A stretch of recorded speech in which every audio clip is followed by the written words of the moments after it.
అసెంబ్లీలో రానన్న నాకు హాస్పిటల్ రానన్న రేపు పరిస్థితి తీసుకొని వచ్చి చేయడం కాదు సన్నగా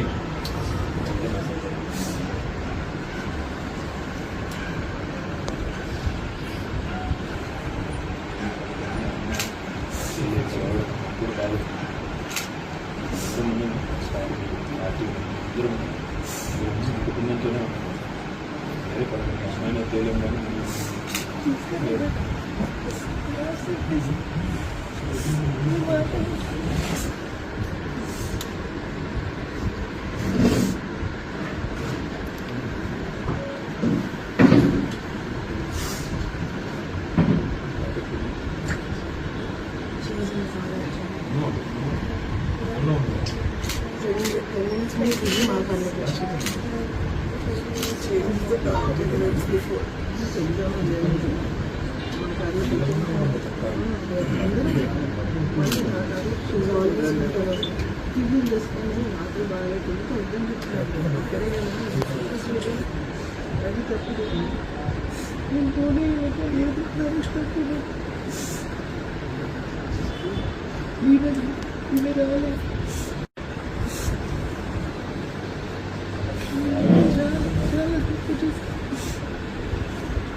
శాసనసభ్యురాలు మా సోదరి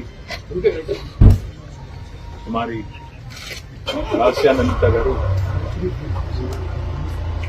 మన జరిగిన రోడ్ యాక్సిడెంట్లో దుర్మరణం పాలైన విషయం తెలిసి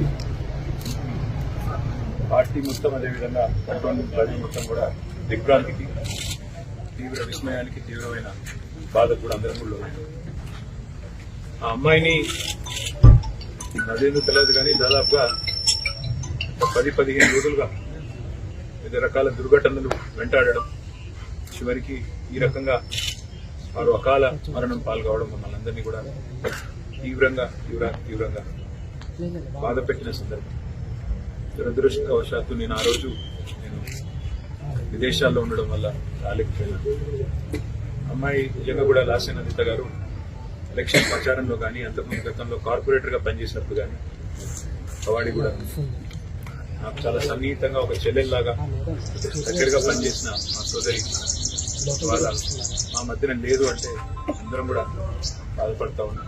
దాంతో పాటు ఆ కుటుంబానికి సంవత్సరం కిందటనే పెద్ద దిక్కులా ఉన్న కంటోన్మెంట్ 5 సార్లు శాసనసభ్యుడిగా పనిచేసిన సీనియర్ ఎమ్మెల్యే సాయన్న గారు సంవత్సరం కిందట వారు మరణించడం, తర్వాత వారి కూతురు దివంగత ఎమ్మెల్యే గారు కూడా అకాల మరణం పాల్గొవడం నిజంగా కుటుంబానికి భగవంతుడు మనోధైర్యాన్ని ప్రసాదించాలని, ఈ శోకాతప్త సందర్భంగా వారి కుటుంబం